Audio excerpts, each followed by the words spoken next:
ओम शांति।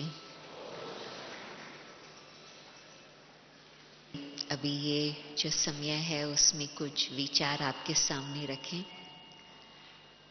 और मुझे बहनों ने सुनाया कि दादी ने क्लास में बताया कि किसी ने प्रश्न पूछा है कि साधन और साधना का अंतर क्या। तो मैंने ही दादी जी को फोन किया था सवेरे और खुशी की बात दादी ने सुनाई कि वो सवेरे अमृत वेला भी करा चुकी थी और फिर मुरली की तैयारी चल रही थी। तो फिर दादी ने पूछा टॉपिक, तो मैंने कहा कि ये, तो दादी ने कहा कि अच्छा, साधना है एक शिव बाबा, दूसरा न कोई। और जिसका लगातार जब से बाबा के पास आए हैं उन्होंने ये अभ्यास किया होगा, बुद्धि योग सब तरफ से हटाए, एक बाबा के संग जोड़ने का, तो वो साधना सच्ची साधना कहेंगे। परंतु जैसे बहन ने बताया कि साधन भी आज के समय हर प्रकार से कलयुग के अंत में, जबकि माया खूब नाच कर रही है, तो माया के कितने खिलौने, कितने साधन अपने पास हाजिर है। वैसे तो ये साधन सब न होते तो आपके सामने ये बातचीत करने का भी मौका नहीं बनता, ये स्क्रीन्स का साधन न होता तो आज शाम को आप बाबा से अच्छी रीति दृष्टि नहीं ले पाते। तो साधनों में फायदा तो बहुत हुआ है। विदेश के सब सेवा केंद्र और भारत में भी बाबा को ऑनलाइन देखते हैं, क्योंकि ड्रामा अनुसार साइंस ने इसी समय ऐसे साधन बनाए हैं जो अभी बाबा बोल रहे और वहां दूर दूर तक देख भी रहे हैं, सुन भी रहे हैं। मानो कि 15 साल पहले तो ये कुछ भी नहीं था, आवाज भी इतना दूर उस समय सुनना मुश्किल होता था। फिर हम लोग इंतजार करते थे कि वीडियो रिकॉर्डिंग मिलेंगी तो फिर हम देख सकेंगे। बाबा की मुरली तो जल्दी पहुंच जाती थी, परंतु वीडियो हमको करीब एक सप्ताह के बाद ही पहुंचता था। तो साधनों से हम सबकी कितनी उन्नति हुई है, कितना हम ज्ञान को और अच्छी रीति से ग्रहण कर सके हैं, अथवा ज्ञान हमारे सामने प्रस्तुत रहा है। बाबा चाहे दादियाँ चाहे और भी अपने परिवार के भाई बहन, उन सब को हम साधनों द्वारा बहुत बहुत कुछ प्राप्ति कर सकते। और यदि बाबा जो कहते हैं लास्ट को फास्ट, यदि कोई भी, कौन है जो फर्स्ट टाइम आया है मधुबन इस बार? शाम को फिर बाबा आपसे यही प्रश्न पूछेंगा परंतु मुझे भी थोड़ी प्रीव्यू मिल गई।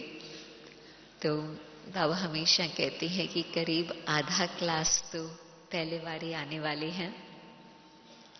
तो खास जो अभी लास्ट में आए हैं और फास्ट में जाने चाहते हैं, ये जब सब भिन्न भिन्न भिन्न भिन्न प्रकार के साधन है, यदि आप और कोई बात न सोचने चाहो न देखने चाहो, अभी बाबा का इतना खजाना ज्ञान का मिल रहा है सब साधनों द्वारा, चाहे पीस ऑफ माइंड चैनल, चाहे यूट्यूब, कितने भिन्न भिन्न प्रकार के साधन है। मुझे तो पूरा नाम भी नहीं याद आता और लंबी चौड़ी लिस्ट भी है। तो उन सब साधनों में से कितनी कितनी प्राप्ति हो सकती और हो भी रही है। और यदि कोई बहुत आगे बढ़ने चाहे, इन सब साधनों का प्रयोग करे तो बहुत कुछ प्राप्ति हो करके बिल्कुल फास्ट जा सकते।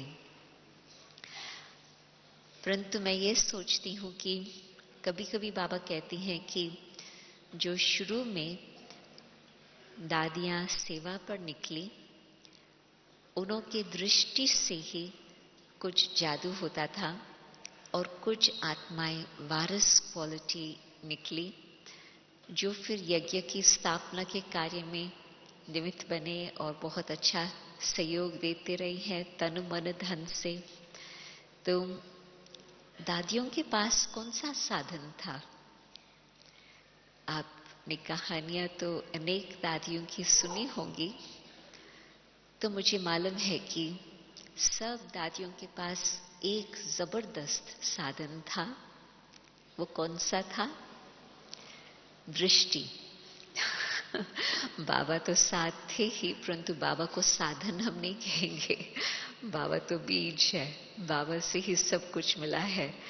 तो बाबा तो फिर जो हमें सिस्टम बना करके दिया है, जिस द्वारा हम आज सब कुछ सीख रहे हैं, आगे बढ़ रहे हैं, परंतु बाबा ने उन्हों के अंदर ऐसे दृष्टि का अनुभव कराया, ऐसे योग शक्ति साधना उन्हों की 14 वर्ष की जो बट्ठी चली थी, तो वो 14 वर्ष की बट्ठी की साधना से फल स्वरूप उन्हों की दृष्टि में ऐसे रूहानियत, ऐसे आकर्षण, जो कोई भी सामने देखते थे तो बस वो एक पल के अंदर आत्मा उड़ जाती थी और उस आधार पर वो और ज्ञान समझने की कोशिश करते थे और बाबा के बन जाते थे। और आपने ये भी सुना है कि एक्सपीरियंस है सबसे बड़ी अथॉरिटी। अपना जो अनुभव होता वो ही एक सर्वशक्ति होती, जिसके द्वारा कोई उसको चैलेंज, जिसके सामने कोई उसको चैलेंज नहीं कर सकता। कोई आपको कहे कि मेरा तो ये अनुभव है, परंतु अपने अनुभव के साथ साथ आपको भी उसका थोड़ा सा झलक का अनुभव कराए, तो ये आप कहेंगे कि हाँ, आप कहते हो आपका अनुभव है, परंतु हमारा तो अभी तक अनुभव वो है ही नहीं। और थियरी की बातें कितना भी सुनाओ, परंतु वो भी उन्हों का जब तक अनुभव कुछ नहीं हुआ है तो वो टिक नहीं पाते हैं। एक युगल आता लंदन में बहुत समय से, तो वो जो बहन थी, दोनों की बुद्धि बड़ी फर्स्ट क्लास, दोनों प्रोफेशनल्स, दोनों राइटर्स, मुख्य जो इंग्लैंड के अखबार है उन्हों के, तो दोनों की बराबरी ही थी जोड़ी। और बहन बहुत जल्दी जल्दी ज्ञान समझती गई और भाई वो जिस घड़ी उसको दृष्टि मिलती थी वो उड़ जाता था, बिल्कुल गुम हो जाता था। और जल्दी ही कुछ दिनों के बाद ही दादी ने कहा कि तुमको 4 बजे का अनुभव करना चाहिए। और जिस छोटे से सेंटर पर आते थे, वो अपना जो मुख्य स्थान है वहां से करीब 40 मिनट्स जर्नी थी। तो उन्होंने दादी को कहा, हाँ, हम अमृत वेला करेंगे। तो फिर दादी को और उमंग आया। दादी जब देखती है ना कि अच्छा रिस्पॉन्स मिल रहा, तो बाबा कहते हैं ना कि डांसर देखता है कि लोग तालियां बजा रहे हैं, खुश हो रहे हैं, तो डांसर और अच्छी डांस करता। तो इसी तरह से दादी ने भी देखा कि बहुत अच्छा उमंग में है और इस तरह से कह रहा है कि हाँ, मैं 4 बजे आऊंगा। तो दादी ने कहा, ठीक है, मैं अभी जब मैं आ सकूं तो मैं रात्रि को उस सेंटर पर आ जाएंगे, रात रुकेंगे और 4 बजे का योग में करा करके फिर मुख्य सेंटर पर जाएंगे, क्योंकि वहां तो बहुत बड़ी सभा होती थी। यहाँ तो 5-7 होते थे और वहां तो करीब 200 हर रोज सवेरे होते थे। तो दादी कुछ दिनों तक, लंबे समय तक रात्रि को वहां जाना, 4 बजे का योग कराना, फिर भागते भागते दूसरे सेंटर पर पहुंचना और वहां पर फिर मुरली और क्लास कराना। क्यों? क्योंकि दादी देखती थी इसको योग का रस बैठ गया है पहले दिन से ही। और आज की रिजल्ट ये है कि जिसको ज्ञान बड़ा अच्छी तरह से समझ में आने लगा, वो आज अभी तक हम लोगों की फ्रेंड है, परंतु वो कहेंगे कि मैं बीके नहीं हूं, मैं तो बीके की फ्रेंड हूं, मित्र हूं। और वो भाई, वो तो थोड़े समय के अंदर ही बहुत अच्छी तरह से पक्का योगी भी बन गया और आज तो बाबा का विशेष कार्य के निमित्त चल रहा।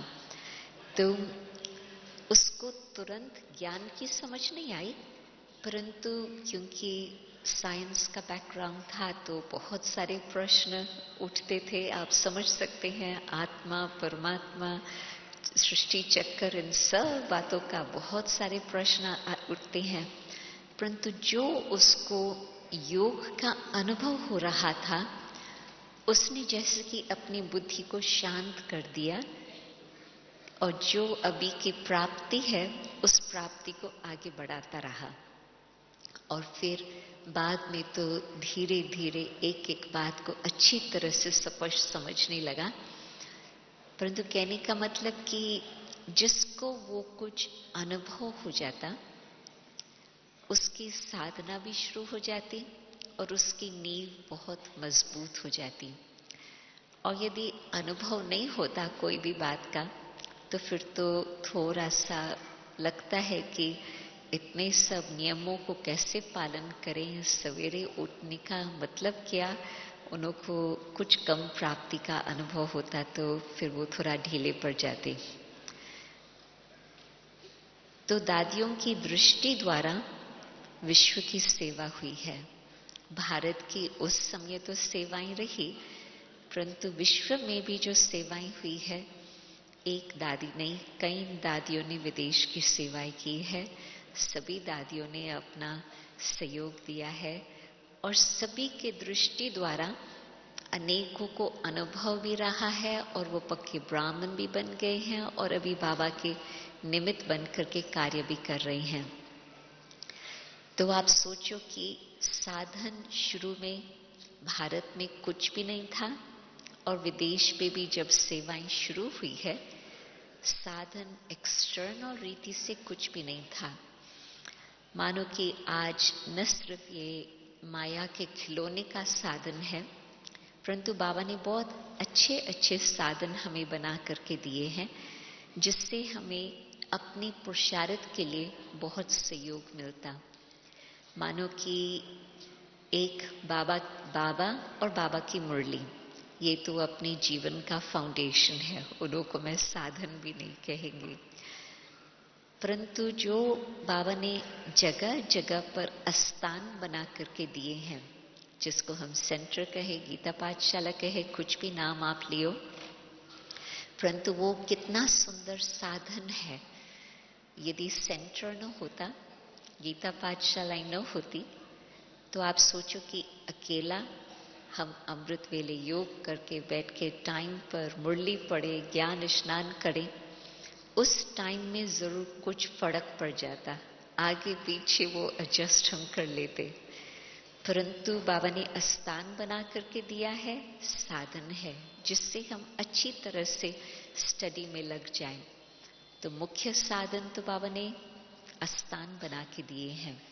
और दूसरा फिर बाबा ने लिटरेचर कितना तैयार करवाया है, अनेक आत्माएं निमित्त बने हैं उस कार्य के लिए भी।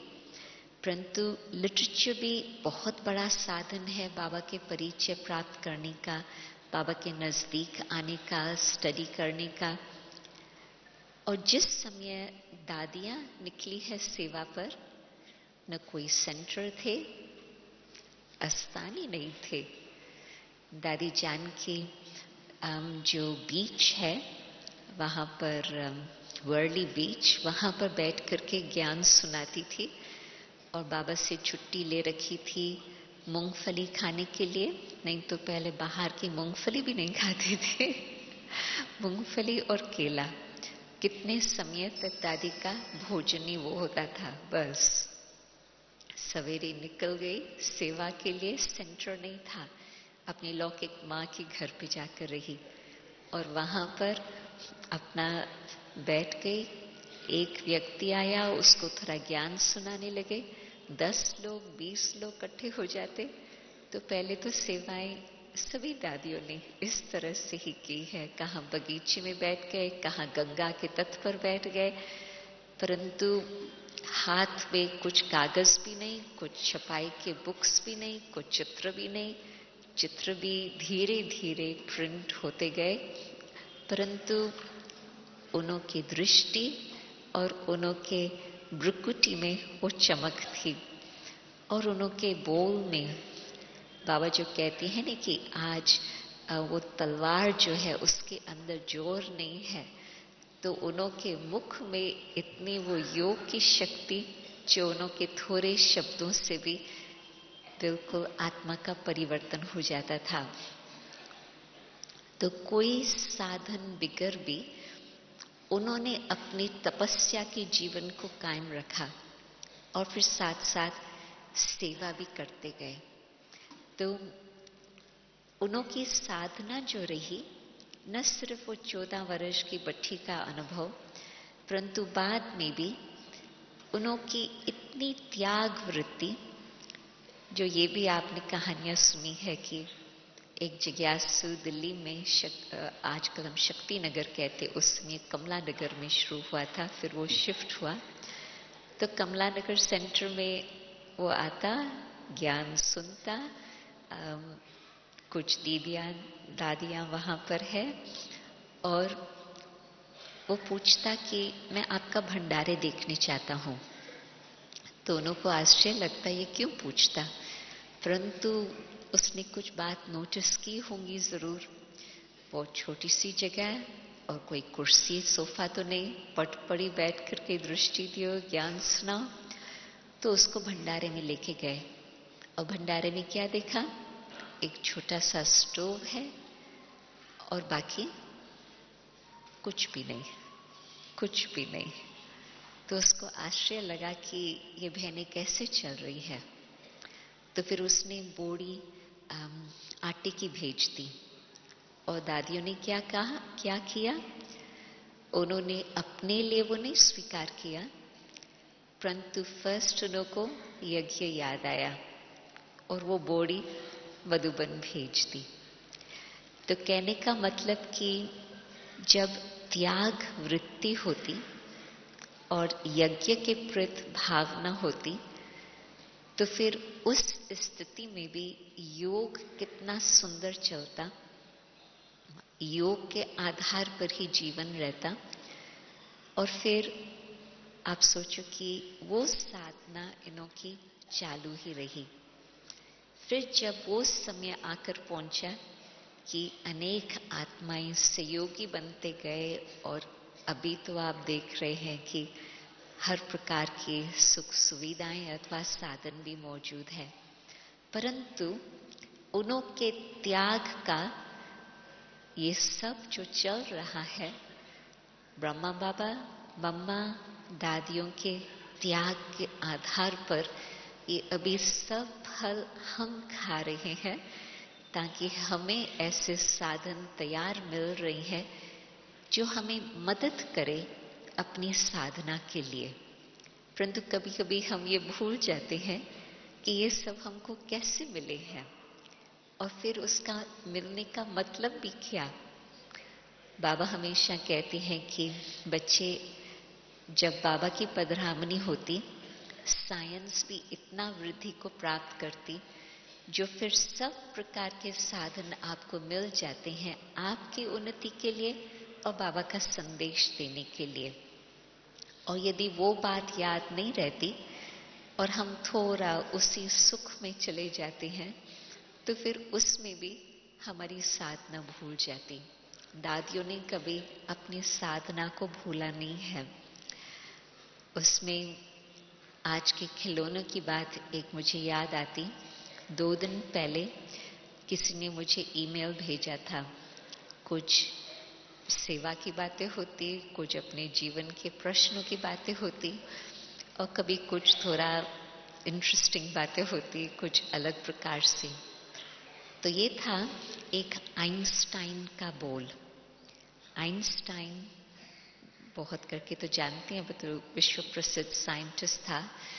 तो थोड़े समय पहले ही तो उसने ये बोला कि जब टेक्नोलॉजी मनुष्य की बुद्धि को ऐसे प्रभावित करती, जो मनुष्य भूल जाता कि आपसी संबंध अधिक इम्पोर्टेंट है और वो टेक्नोलॉजी को ही महत्व देता, तो फिर उस समय संसार पागल कहेंगे।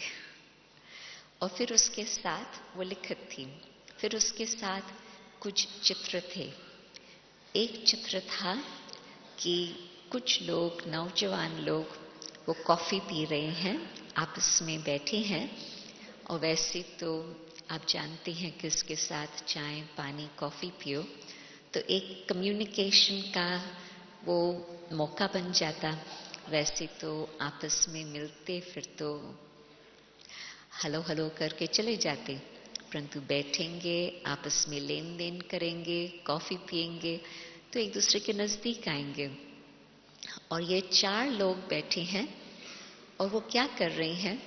कॉफी टेबल पर है, परंतु वो कोई अपना मोबाइल देख रहा, कोई अपनी ब्लैकबेरी देख रहा, कोई अपनी कंप्यूटर देख रहा। चारों ही लोग अपने दूसरे संसार में मस्त हैं। और फिर दूसरा चित्र था कि वो लोग साइट सीइंग करने गए हैं। अलग अलग फेसेस थे, अलग अलग सिचुएशंस, और गाड़ी उसका ऊपर का हुड खुला हुआ है और जो 4 लोग, उसमें भी 4 लोग हैं, बहनें हैं, भाई है, परंतु वो देख नहीं रहे हैं जो साइट सीइंग करने के लिए आए हैं। वो अपने जो कुछ भी उनके हाथ में डिवाइस है उसको देख रहे हैं। और जो ड्राइव कर रही है लड़की, मुश्किल बात तो ये है कि एक आंख है रोड पर, दूसरी आंख है अपनी मोबाइल पर। तो आप सोचो कि डेंजर की कितनी बात, परंतु जबकि जिस कार्य के लिए निकले हैं तो वो कार्य नहीं हो पा रहा। तो ऐसे भिन्न भिन्न सिचुएशंस, 4 भिन्न प्रकार के सिचुएशंस वो दिखा रहे हैं। तो कहने का मतलब कि साधन, टेक्नोलॉजी आज संसार को इतना अपने तरफ खींच के ले गई है, तो बुद्धि बिल्कुल उसमें लिप्त हो गई है। और रियलिटी को आप समझ रहे हैं, जान सकते हैं। तो जब उन्हों की बुद्धि ऐसे लिप्त हो गई है, संसार की स्थिति ऐसे हो गई है, तो हम देख रहे हैं कि संसार किस तरफ जा रहा, बिल्कुल पागलपना। टेक्नोलॉजी का मतलब है कम्युनिकेशन, ताकि हमारी कम्युनिकेशन फास्ट हो। परंतु आज उसी जगह पर बैठे हैं, उसी घर में बैठे हैं और एक दो को ईमेल भेज रहे हैं। क्यों? क्योंकि शांति से बैठ करके आपस में लेन देन करके बातचीत करने के लिए उनका ख्याल ही नहीं है। फिर कहेंगे हमको समय नहीं है, परंतु समय फिर किन बातों में जा रहा और हमारा समय किस लिए है वो भी हम समझ नहीं पा रहे हैं। तो ये तो मैंने संसार की बातें बताई, परंतु ब्राह्मणों में भी हम देखते हैं कि जिस घड़ी, जिस कार्य के लिए वो साधन हमें मिला है, जिस लक्ष्य से हमने वो साधन रखा है, क्या हम उस लक्ष्य को पूरा करने के लिए वो साधन यूज कर रहे हैं, या जो साधन है आज का उसको आप अच्छी तरह से प्रयोग करो, आपकी साधना में मदद मिलेंगी।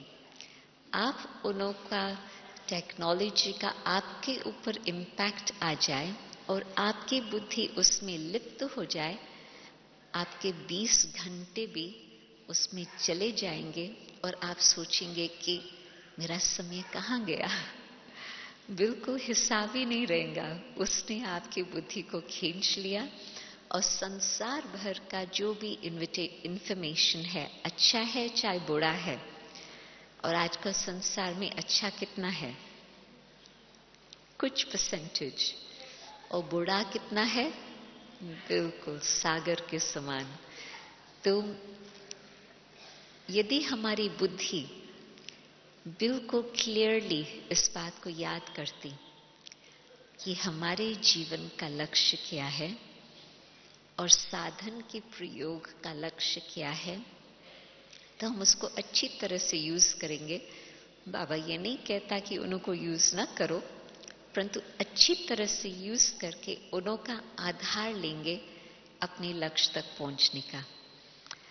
परंतु आदि सेवा के समय ये कुछ भी नहीं, सिर्फ अपनी साधना की शक्ति और दृष्टि, और उस आधार पर दादियों ने अपनी जीवन की स्थिति को ऐसे बना करके रखा कि जैसे मम्मा बाबा की छत्र छाया में मधुबन में पलते थे, मम्मा बाबा की छत्र छाया उन्हों के साथ ही साथ चलती रही। और जहां भी जाते थे वहां पर परिवार नहीं था, परंतु उन्हों के द्वारा बाबा परिवार की रचना कर लेते थे। पहले तो बहुत बेहद के परिवार में रहे, इतना बड़ा संगठन, और फिर अकेले गए, 2 गए, 3 गए, कुछ भी हो, परंतु उन्होंने फिर बाबा का परिवार नया बना करके रखा। तो साधना की रिजल्ट सेवा की बहुत सुंदर वृद्धि होती गई। और विदेश में भी मैंने देखा, बाबा जब दादी को विदेश भेज रहे थे तो बाबा ने दादी को कहा कि वो लोग कथा सुनने के लिए तैयार नहीं है, उन्हों को भी आप कुछ अनुभव कराएंगे तो वो बाबा के पास आएंगे। और जब शुरू में बाप दादा और दादी ने मुझे वापस लंदन अपने लौकिक घर में ही भेजा 1969 में, 68 में बाबा के पास आई, 69 बाबा ने अव्यक्त रूप धारण करके फिर अव्यक्त रूप में विश्व की सेवा आरंभ की। तो उस समय भी जब बाबा मुझे भेज रहे थे, बाबा ने कहा बाबा तुमको सेवा के लिए भेज रही हैं, न कि कर्म बंधन के हिसाब से। तो मैं वो लक्ष्य लेकर के गई कि बाबा सेवा के लिए भेजा है, परंतु न कोई सेंटर तो स्थान भी नहीं, और हाथ में कुछ ऐसा भी कागज नहीं जो मैं विदेशियों को दे सकूं, न कुछ पुस्तक जो उन्हों को मैं बता सकूं। तो एक्सटर्नल साधन कुछ भी नहीं। और सेवा भी उस समय दरवाजे कई बंद थे, उन दरवाजों पर खुड़काओ और उन्हों कोई बातें समझ में नहीं आती थी। तो मुझे मधुबन से एक बहुत अच्छा पत्र आया जो आपके काम की बात मैं बताने चाहती हूँ। उसमें था कि सेवा बेशक बाहर की रूपरेखा अभी ना भी हो, परंतु स्वयं की सेवा तो सदा है ही। तो मुझे याद आया कि जबकि दादियां पहले तपस्या करके फिर सेवा पर गई तो सेवा का रिजल्ट देखा, तो मुझे ख्याल आया कि मुझे तो वो टाइम ही नहीं रहा है वो तपस्या करने का। तो उस समय मैंने अपना तपस्या का टाइम टेबल शुरू किया। हर 2 घंटे के अंदर आधा घंटा योग करना, चाहे 30 मिनट एक ही समय, चाहे 15 मिनट 15 मिनट। तो और तो कर्म तो चलता ही था, आना जाना भी चलता ही था, परंतु लौकिक घर में बैठे मैंने ये तपस्या आरंभ की। तो उससे मुझे तो बहुत प्राप्ति हुई। ज्ञान का शुरू में जो अनुभव होता वो तो बहुत ही सुंदर होते, बाबा आत्मा को खींच लेते, फिर थोड़ा हम व्यस्त हो जाते हैं सेवा में, अच्छी भावना से अपना भाग्य बनाते हैं, परंतु फिर वो साधना कभी कभी भूल जाती। तो मुझे फिर से वो साधना करने का बहुत ही अच्छा समय मिला। 2 वर्ष तक वो हमारी साधना का समय मिला। दादियों का तो 14 साल, ये मुझे 2 साल बीच में मिले, परंतु उस बीच में फिर सेवा के थोड़ी थोड़ी झलक नजर आने लगी, परंतु कई प्रकार के कनेक्शंस बन गए। और फिर जब बाबा ने फर्स्ट डेलीगेशन को भेजा 1971 में, तो मुझे लगा कि जो मैंने तपस्या की है, साधना की है, उसका फल मुझे बाबा अब भी ही साधन दे रहा। तो डेलीगेशन के आने से भी बहुत सेवाएं हो गई, परंतु सबसे बड़ा साधन बाबा ने दिया जो सेंटर खुल गया। तो 1971 में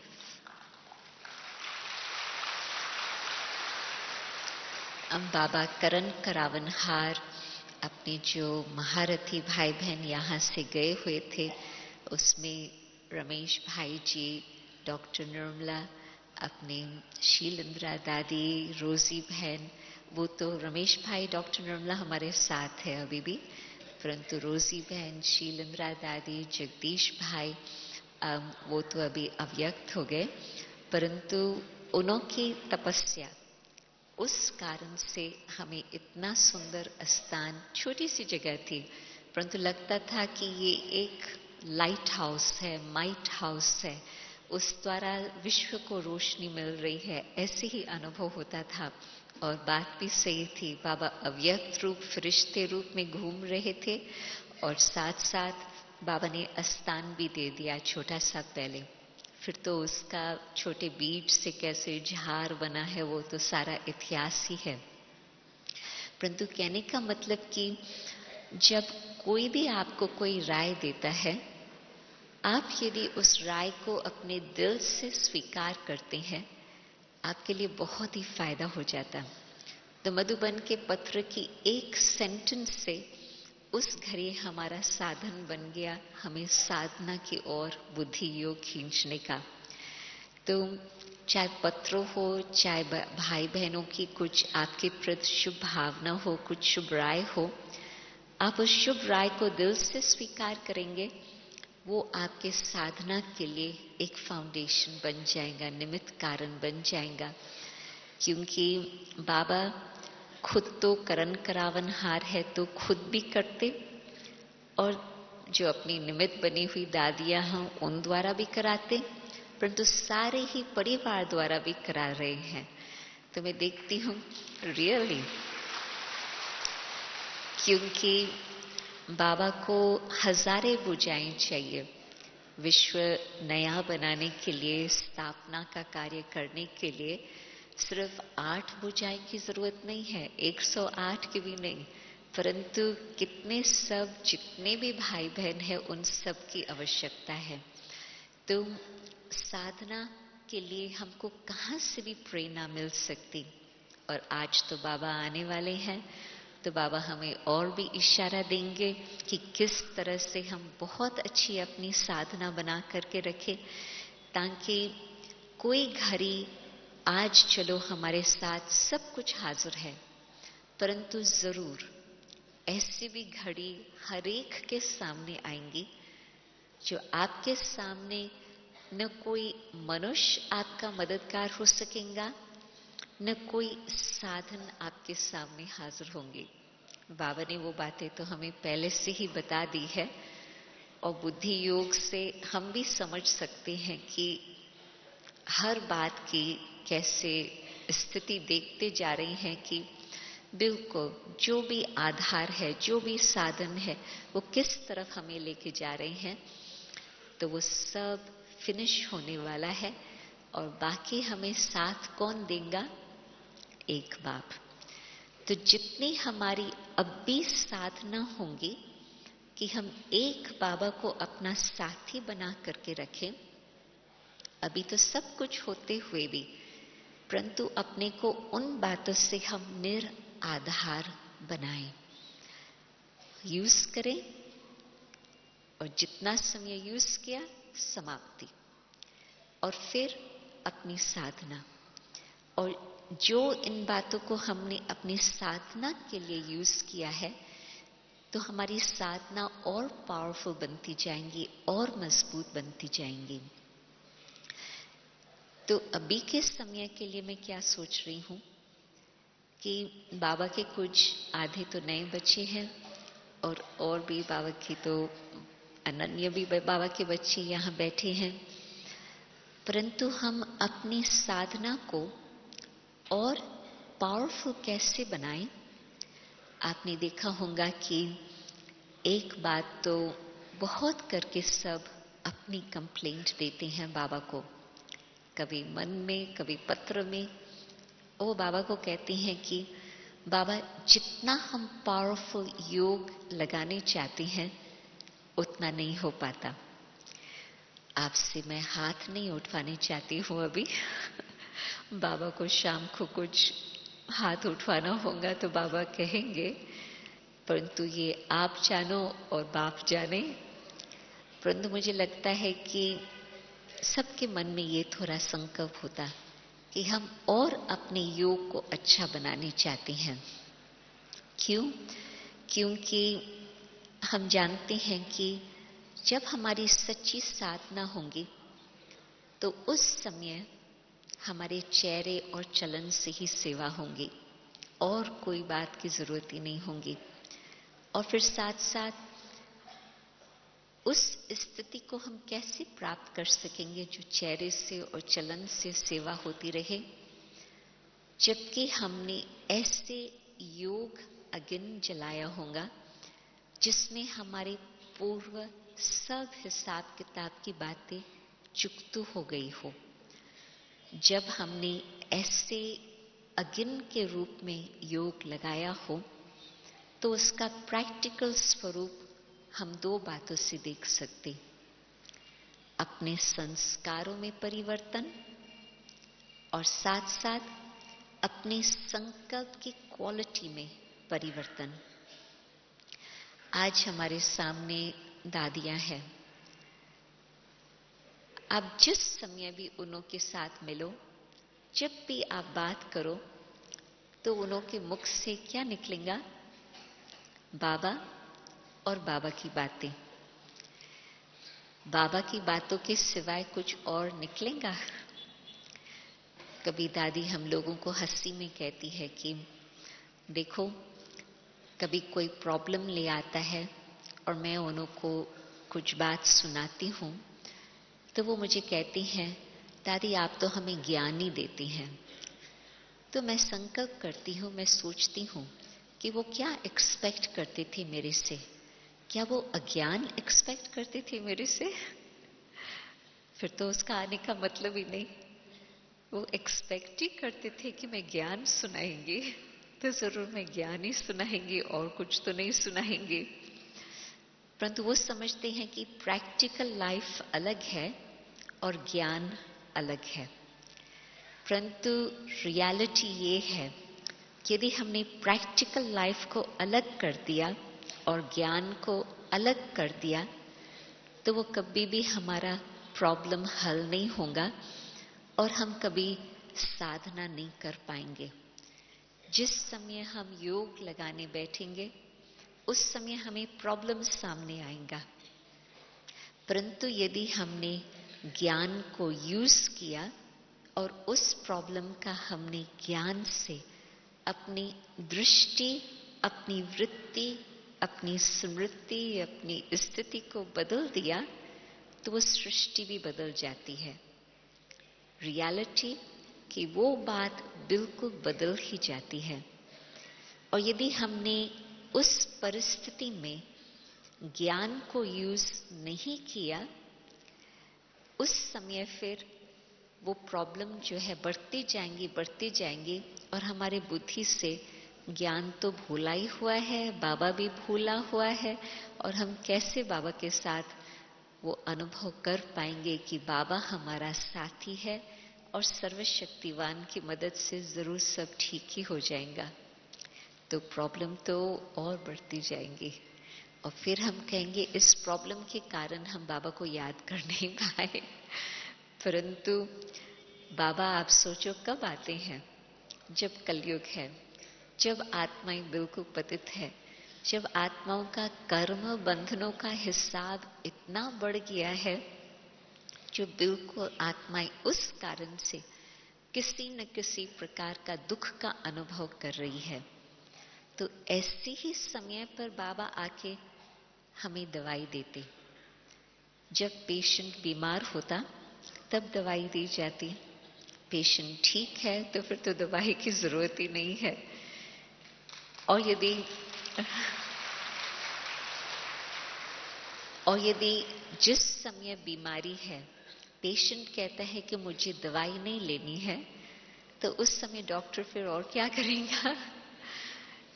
तो जब परिस्थिति है, प्रॉब्लम है, उस समय बाबा कहता अब दवाई लो अथवा ज्ञान को यूज करो। और ज्ञान को जितना यूज करते जाएंगे, आप उस दवाई का इफेक्ट देखते जाएंगे कि प्रॉब्लम हल होता जा रहा, और आप अंदर ही अंदर बाबा के गुणगान करेंगे कि हाँ, बाबा की मदद से, बाबा के ज्ञान की मदद से वो हमारा प्रॉब्लम सॉल्व हो गया। परंतु आप बाबा को भूल गए, प्रॉब्लम ज्यादा इम्पोर्टेंट है, उसने आपका यहाँ जगह ले लिया, ज्ञान भूल गया, तो फिर तो क्या होगा? तो कहने का मतलब कि योग अगेन हमारी सदा प्रज्वलित रहे, उसके लिए हमको कांस्टेंट उस अगिन के अंदर वो ज्ञान का घी डालना ही होगा।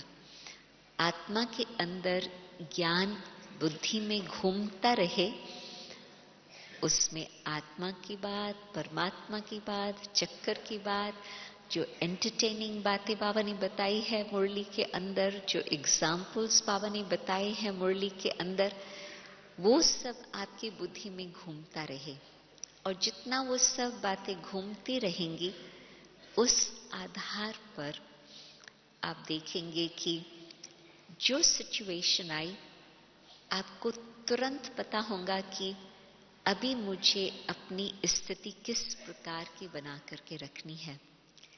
आपको तुरंत वो दवाई याद आएंगी कि इस सिचुएशन में कौन सी दवाई हमको काम आएंगी, और वो आप तुरंत उस दवाई को यूज करेंगे तो आपका योग और बढ़ता जाएगा और आपको मदद मिलेंगी सिचुएशन फिनिश। कभी कभी बाबा कहते हैं मुरली में कि बाप ज्यादा इम्पोर्टेंट है या बात ज्यादा इम्पोर्टेंट है? बात शक्तिशाली है या बाप शक्तिशाली है?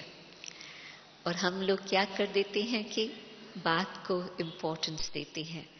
तो फिर बात को इम्पोर्टेंस दिया तो फिर तो साधन ढूंढेंगे, ये चाहिए, ये चाहिए, ये चाहिए, ये चाहिए इस बात को हल करने के लिए। परंतु साधनों से बात ठीक नहीं हो पाती, परंतु साधना से बात हमारी सिचुएशन ठीक हो जाएंगी।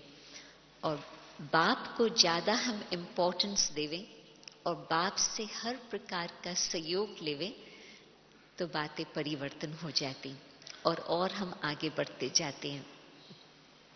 और ये भी देखा गया है कि एक बारी लेसन आता और हम उस लेसन में फेल होते, फिर क्या होता? फिर दोबारा वही परीक्षा आती, और वही परीक्षा आती ही रहेंगी जब तक हम वो सबक सीखे नहीं हैं और बाप की मदद लेकर के उसको हमने पार नहीं किया हुआ हो। क्योंकि मनुष्य टीचर में इतना धीरज नहीं होता। एक बारी आपने बात नहीं समझी तो आपको दोबारा कोई समझाएगा, तीसरे बारी फिर भी थोड़ा सा हेजिटेशन से, संकोच से फिर भी आपको समझाएगा। चौथे बारी आप आएंगे, वो हंस के कहेगा आपको तो बहन सीखने की भावना ही नहीं है। मैं सिंधी भाषा सीख रही थी शुरू में, और दादा विश्व रतन हमारा टीचर था, तो मधुबन में तो बहुत उमंग से मैं सीखी। और फिर मैं विदेश वापस गई तो कुछ समय तक उस अभ्यास को चालू रखा। मुरली का एक पेज पढ़ने तक अभ्यास हो गया, फिर कोई और कार्य आ गए, उसमें बिजी हो गई। फिर 1 साल के बाद मैंने दादा को कहा कि दादा आप फिर से मेरे साथ बैठेंगे? तो वो बड़े प्यार से फिर दोबारा बैठा, फिर सेम थिंग। कुछ समय के बाद वो अभ्यास छूट गया और वो बात भूल गए। फिर दादा को बोला कि दादा आप फिर बैठेंगे? तो हंस के कहता है पक्का तुमको सीखना है? मैंने कहा हाँ दादा। परंतु फिर हो गया, तो फिर चौथे बारी तो मुझे संकोच हुआ, मैं दादा के पास जाऊं ही नहीं, दादा मुझे क्या कहेंगे। तो आज तक फिर मुझे सिंधी भाषा लिखने पढ़ने नहीं आती, तो वो चांस चला गया। तो कहने का मतलब कि कितना भी अच्छा देव आत्मा मनुष्य हो, परंतु 3 बारी 4 बारी कब तक। परंतु ड्रामा तो अथक टीचर है, न सिर्फ 1 बार 4 बार, जब तक वो सबक नहीं सीखे हैं तब तक आगे बढ़ने का मौका नहीं मिलेगा। तो ड्रामा बाबा टीचर है, तो ड्रामा भी साथ साथ बहुत ही अच्छा मीठा टीचर है और हमको बिल्कुल सिखा करके ही छोड़ेगा। तो फिर जब हम ज्ञान यूज करना सीखते हैं तो फिर उस बात का हल हो जाता और योग अगेन हमारी और आगे तेज होती। तो ये तो है जो बाबा के पुराने बच्चे हैं। और फिर जैसे जैसे संस्कार परिवर्तन होते जाते हैं तो प्रूफ मिलता है कि हाँ, जीवन में ज्ञान यूज हो रहा है और बाबा की मदद से योग अगन से उस संस्कारों में परिवर्तन आ रहा है। और फिर संकल्प की क्वालिटी भी चेंज होती जाती है। जैसे दादियों को देखते हैं, शुभ भावना, श्रेष्ठ संकल्प के सिवाय और कुछ उनके पास न मन में है, न बुद्धि में है, न दृष्टि में है। कुछ भी बात हो, परंतु उन्हों की स्थिति यहाँ है। किसकी गलती हो जाए तो भी उन्हों की दृष्टि यहाँ, उन्हों को फिर भी रहम से उन्हों को मदद करने के लिए। किसका भी कैसे भी संस्कार हो, उन्हों की दृष्टि ऊपर उस आत्मा को उड़ाने के लिए। तो प्रैक्टिकल बाबा ने हम लोगों के सामने प्रूफ रखे हैं कि ऐसे स्थिति बनानी है। आप सोचो कि बाबा जब साकार में थे, सबके लिए बाबा एग्जाम्पल, और फिर बाबा जब अव्यक्त हुए, बाबा ने बहुत इंटरेस्टिंग बात कही थी। बाबा ने कहा था कि जब तक सूर्य है तब तक दिन में तारे नजर नहीं आते। जब सूर्य आंखों से गायब हो जाता तभी फिर तारों का रिमझिम नजर आता। तो आप बच्चे भी धरती के तारे हो, वो तो आसमान के तारे हैं, परंतु आप हो धरती के तारे। और धरती के तारों का काम है अंधकार में और सबको रोशनी देना। तो अब बाबा अव्यक्त हो गए, आप सबको चांस मिला है तारे चमक करके सबको रोशनी देने का। तो मैं देखती हूँ कि उस समय बाबा एक साकार एग्जाम्पल थे। अभी जिन्होंने दीदी की, बड़ी दादी की पालना ली, अन्य और दादियों की पालना ली, कई बाबा के ऐसे भी बच्चे बैठे हैं, परंतु अभी भी जो दादियां हमारे सामने हाजिर हैं, वो भी हमारे सामने ऐसे चमत्कार तारे जो अंधकार में हमें एग्जाम्पल बन के रोशनी दे रहे हैं। तो उन्हों से हम सीख सकते हैं कि अपनी स्थिति से कैसे हम अन्य आत्माओं को मदद करें और हर प्रकार के जो भी बात सामने आए उस बात को हम पार कर सके और आत्माओं को भी हम पार तारें। परंतु जो बाबा के नए नए बच्चे हैं वो सोचते होंगे कि अभी तक योग जो ज्ञान में बहुत समय से चले हैं वो ही अपना कंप्लेन देते हैं कि अभी तक योग की स्थिति वो नहीं है जो हम चाहते हैं। तो उन्हों के लिए ये बात थी कि कदम कदम पर ज्ञान यूज करते चलो, बाबा का हाथ पकड़ते चलो, तो जरूर दिन भर हमारा योग रहा होगा। तो फिर तो जब शांति से बैठने का चांस रहा तो बिल्कुल योग अगिन बन जाती।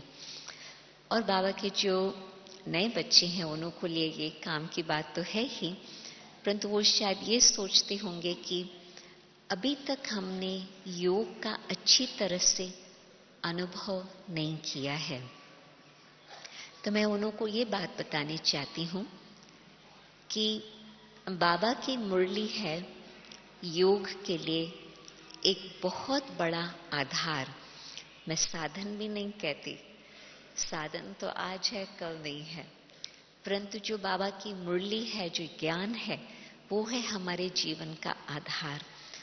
तो अब जब योग को एक्सपेरिमेंट के तौर पर उठाओ कि जो मुझे ज्ञान की बात समझ में आई है और अच्छी लगी है, मुझे उस बात को एक्सपेरिमेंट करके देखना है, तो आप देखेंगे कि आप ज्ञान को एक्सपेरिमेंट के रूप में लियो।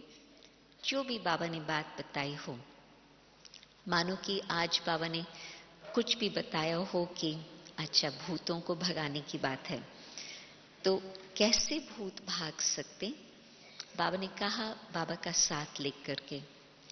वैसे तो बुद्धि से हमने इस बात को माना, विवेक ने माना, परंतु जब हम योग में बैठे, हम बाबा को सामने रख करके अपने अंदर जांच करें कि अभी तक हमने किस किस बात को जगह दी रखी है। अपने दिल के अंदर देखें, दिल तो वैसे यहीं है आत्मा के अंदर, परंतु मैं हाथ यहां लगा रही हूं, परंतु अपने अंदर जांच करें और बाबा के सामने बड़ी सच्चाई से उस बात को रखें कि बाबा हम रियलाइज कर रहे हैं कि ये हमें दुख दे रहा है और जो हमारे संबंध में है, साथी हैं, उन्हों को भी इस बात से दुख मिल रहा है। बाबा आप अपनी लाइट और माइट से इस भूत को अब भगाओ। आपने रियलाइजेशन से, सच्चाई से बाबा के सामने बात रखी और आपको अवश्य ही ये अनुभव होगा कि बाबा जोश बिल्कुल निकाल रहा है और आत्मा को शीतल शांत बना रहा है। तो बाबा की मदद से आपको बहुत जल्दी ये अनुभव होगा। तो ये तो एक बात मैंने बताई, परंतु हर रोज आप मुरली से 4 बातें निकालो जिस पर आप एक्सपेरिमेंट कर सके। हाँ, ये 4 बातें आपके नोटबुक में होंगी तो आपको अच्छा होगा, परंतु नोटबुक से भी ट्रांसफर हो जाए हमारे बुद्धि में, और हमारी बुद्धि में आज बाबा ने ये कहा, आज बाबा ने ये कहा, आज बाबा ने ये कहा, वो बातें हमारी बुद्धि में घूमती रहे। और जब बैठो 3 मिनट के लिए, आधे घंटे के लिए, जो भी टाइम मिले, आप उस बात को लेकर के आप बाबा के सामने रखो कि बाबा इसका मैं अनुभव करने चाहती हूं, और आपकी बुद्धि शांत हो जाएंगी। वो ज्ञान की बात आई संकल्प के रूप में, परंतु बाबा के सामने रखा और बाबा ने बुद्धि को शांत बना लिया, और बाबा उस बात के गहराई में आपको ले जाएंगे और अवश्य अनुभव कराएंगे। बाबा के सर्व संबंधों की बात आती, बाबा के सर्व गुणों की बात आती, और साथ साथ बाबा के हर कर्तव्य की बात आती। जब हम कहते हैं कि हमको योग लगाना है और बस शांत होकर बैठना है, तो उस शांति में फिर माया को चांस मिल जाता, अनेक और बातें घूम के आ जाएंगी और बुद्धि यहां वहां चले जाएंगी। परंतु जब आप अपनी बुद्धि को अच्छी तरह से टॉपिक देख करके बुद्धि को बिजी किया, तो फिर बाबा उस बुद्धि को और आगे अनुभव कराएंगे। आज का संसार में एंटरटेनमेंट बहुत है, तो हम हमेशा देखते हैं कि बाहर के एंटरटेनमेंट हमको मिले। क्यों? क्योंकि मनुष्यों को ये आंतरिक शक्ति नहीं होती जो अपने आप को एंटरटेन कर सके। बाहर का साधन नहीं होगा, कहेंगे अभी तो हम बोर हो गए, कुछ करने का नहीं रहा। और बाबा ने हमें संसार भर की बातें अंदर के लिए दी है जिसका हम अनुभव कर सकते। तो खुद को हम एंटरटेन करें बाबा के संग से, उससे हमें बहुत अच्छा लगेगा। और बाबा जो भिन्न भिन्न बातें बताते हैं वो हमको एंटरटेन करने के लिए, और हम खुद अपने आप को एंटरटेन करें। तो जो आपका बुद्धि योग बाबा के साथ जुड़ गया और आपको उसका अनुभव का रस आने लगा, तो फिर तो आप कहेंगे कि यही साधना मुझे अधिक से अधिक करनी चाहिए। आप वही अनुभव और आगे बढ़ाने चाहेंगे और आप कहेंगे कि यही मेरा जीवन है। तो हमारा साधना का जीवन बन गया। तो साधन कहाँ न कहाँ से अपने आप आते रहेंगे। उन साधनों का प्रयोग करने के लिए भी लोग कलाएं वाले आते रहेंगे और बाबा की सेवा अपने आप ही बढ़ती जाएंगी। हमारा बुद्धि योग उसमें न कहाँ अटक जाए। हम अपने माइंड को उन सब बातों से फ्री रखें, सब बातों का त्याग, तभी फिर वो तपस्या अथवा वो साधना हो सकती। फिर सेवा तो ऑटोमेटिक है। तो न हमें साधन चाहिए अपनी स्व उन्नति के लिए, न हमें साधन चाहिए सेवा के लिए। ड्रामा अनुसार अपने आप भी आते रहेंगे, होता रहेगा, बाबा का कार्य अपनी संपन्नता पर पहुंच ही जाएगा। अभी मैं चाहती हूं कि बस 10 मिनट के लिए थोड़ा हम योग का अनुभव करें। ये बातें साधना की आपको बताती रही हूं, परंतु अब ऐसे अपने मन और बुद्धि को शांत करें जो अच्छी तरह से अभी से ही हम बाबा का आह्वान शुरू कर लेवे। और जो अभी थोड़े घंटे हैं बाबा की पधरामनी में, उस बीच में भी हम बाबा का साथ का बहुत अच्छी तरह से अनुभव करें। शांति से बैठे,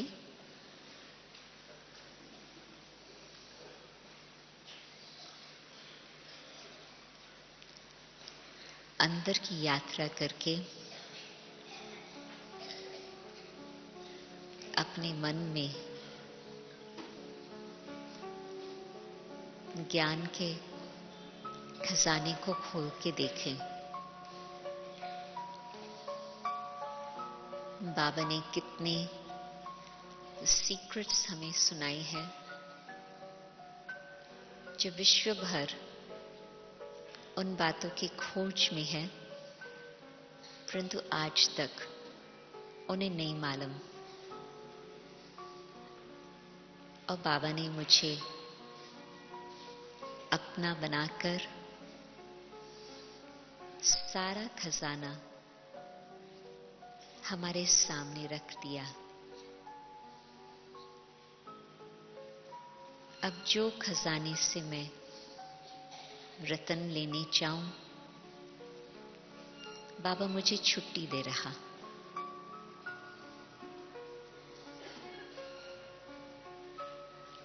मैं उस रतन को उठाती हूं जिस द्वारा मुझे सहज ही बाबा का अनुभव प्राप्त हो। बाबा ने कहा है, और सब बातों को बिंदी लगाकर खुद बिंदी बनकर बिंदी को याद करो। तो मैं देखती हूं कि जब जब मैंने अच्छी तरह से ड्रामा को समझकर बिंदी लगाई, तो मैं कितना फ्री हो गई। और मैं आत्मा बिंदु बनकर मीठे प्यारे बाबा के साथ बिंदु जो सागर है उनसे मैं संबंध जोड़ लेती।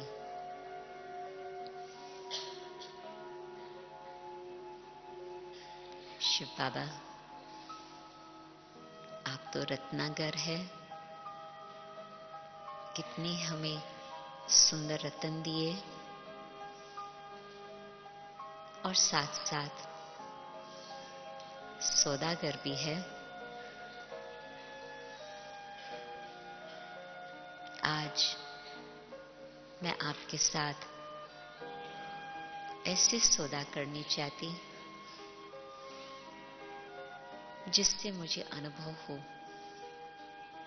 कि आप कैसे जादूगर है। जब तक मैंने सौदा आपके साथ नहीं किया है, मुझे मालूम है कि मुझे जादू का अनुभव नहीं होगा।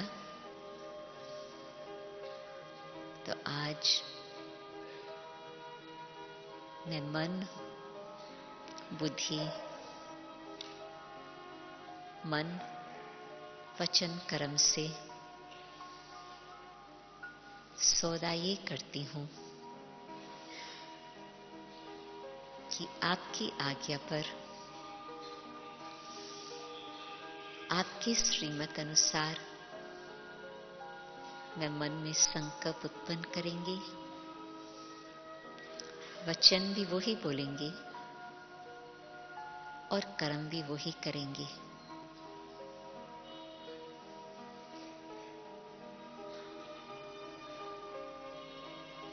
मैंने आपको स्वीकार किया, जब आपने मुझे स्वीकार किया, अब ये सौदा पक्का।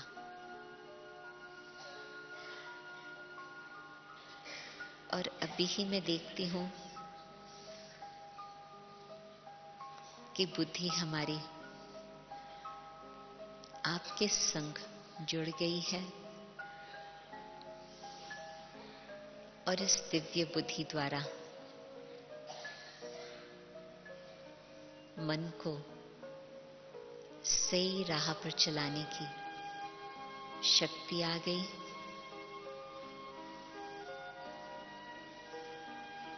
और अब जो मेरे असली दैवी संस्कार थे, आपने जादू का खेल कर दिया। अभी ही मुझे अनुभव हो रहा कि वो दैवी संस्कार किस प्रकार के शुद्ध, श्रेष्ठ, समझदार और मीठे संस्कार है।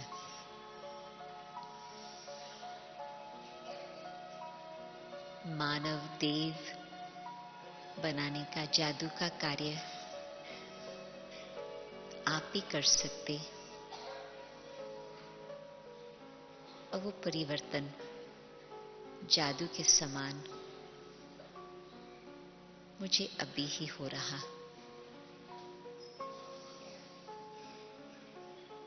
मैं आत्मा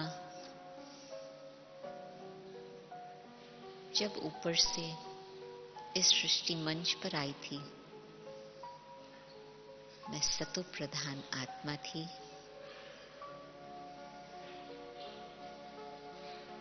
वो कितनी सुंदर, कितनी रॉयल, श्रेष्ठ और मीठी अवस्था है। अब आप मुझे वो अनुभव करा करके वो उसकी झलक दिखा रही हैं।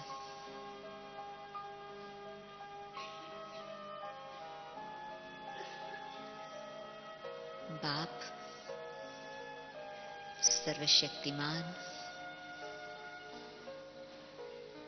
और मैं आत्मा बाबा के साथ ईश्वरीय संतान के नाते से ईश्वर का वर्षा लेकर अपनी वो श्रेष्ठ स्थिति को प्राप्त कर रही हूं।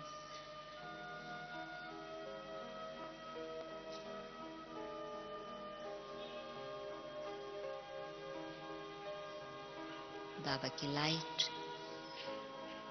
और माइट विश्व में फैलती जा रही और अनेक आत्माओं को बाबा जागृत करते जा रहे।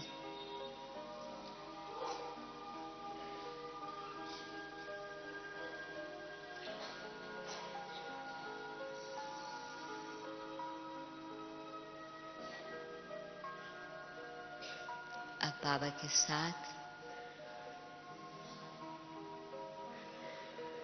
मैं वापस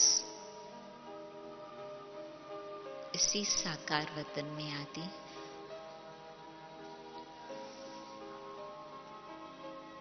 और यहाँ बाबा को जो कुछ कार्य कराना है मैं अपने को हाजिर रखती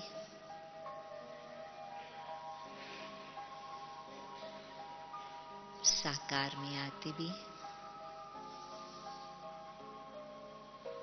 बाबा को मैं साथ रखती।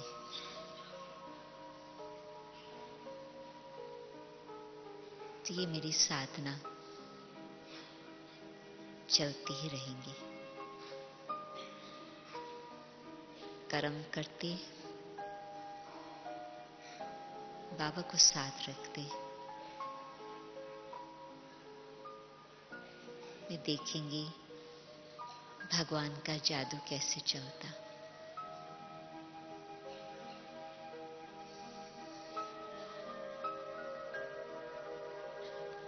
ओम शांति।